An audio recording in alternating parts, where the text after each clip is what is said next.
Bonjour à tous, salam alaikum. Et je vais faire un petit écart, une petite exception. Vous savez que j'aime pas parler politique, actualité spécialement. Mais là, je vais faire une petite exception. Je fais une entrave à ma règle. En venant là pour les enregistrements avec ces Hakim, dans la voiture, j'entends en boucle, on parle que de ça, la fermeture de la chaîne C8. Et de là, on a des propos, on a des pensées de journalistes, d'intellectuels, qui se ramènent tous à la question de la libre expression. Parce qu'en fait, vous pouvez vous demander, tiens, pourquoi il va nous parler de C8 ? Mais en fait, vous verrez qu'on va faire un lien, on va rester sur notre terrain malgré tout. Puisque ce qui est en jeu là, c'est la question de la libre expression. Donc ils reviennent tous avec des phrases pompeuses, avec des textes de philosophes, avec même des textes de loi.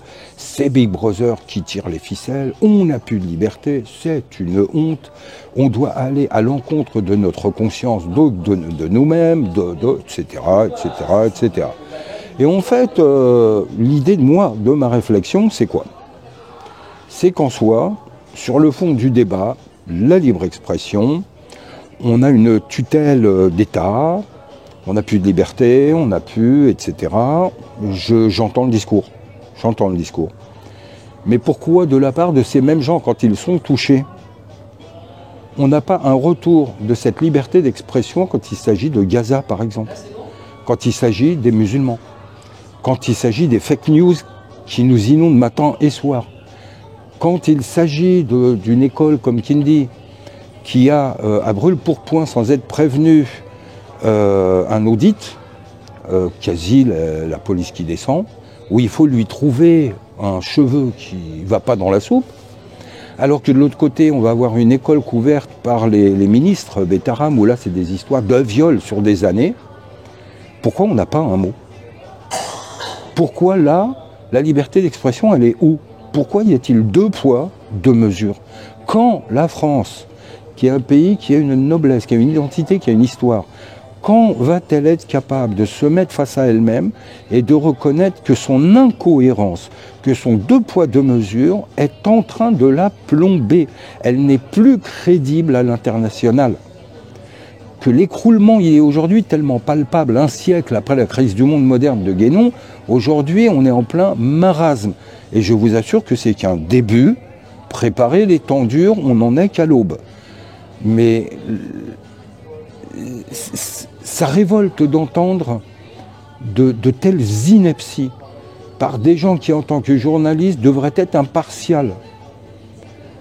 C'est une ineptie complète.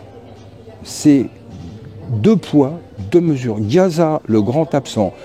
Le Hamas, donc les Palestiniens, tout le monde en même 5, terroristes. Ah, ok. Alors, le nombre d'enfants qui ont été tués par l'armée Tsahal, en partie financée par les impôts français. Là, il n'y a pas de problème. La vie est belle, il n'y a pas de problème. C'est pas un génocide, c'est pas un crime de guerre, tout va bien. Tout va bien. Netanyahou traverse l'espace français pour aller aux États-Unis alors qu'il est sous mandat d'arrêt du tribunal international. Pas de problème. Ça passe comme une lettre à la poste. Où sont les réactions des journalistes, des politiques, Rien, c'est le vide, c'est complet.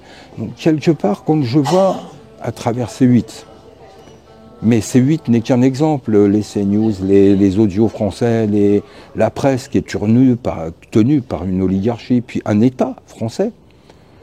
Quand tout va s'écrouler, et c'est très proche, franchement, je ne verserai pas une larme, j'aurai pas besoin de Kleenex, parce qu'en fait, ils se tirent une balle dans le pied tout seuls, ils scient la branche sur laquelle ils sont assis.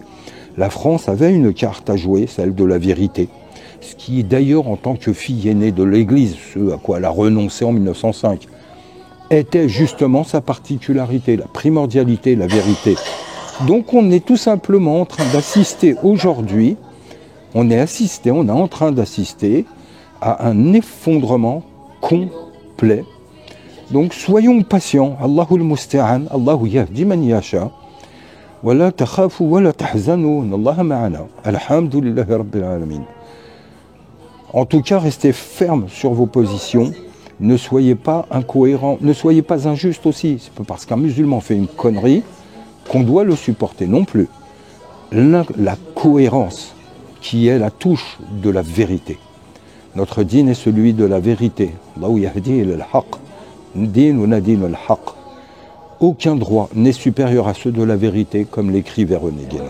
Merci beaucoup. Très vite, bientôt, Inch'Allah.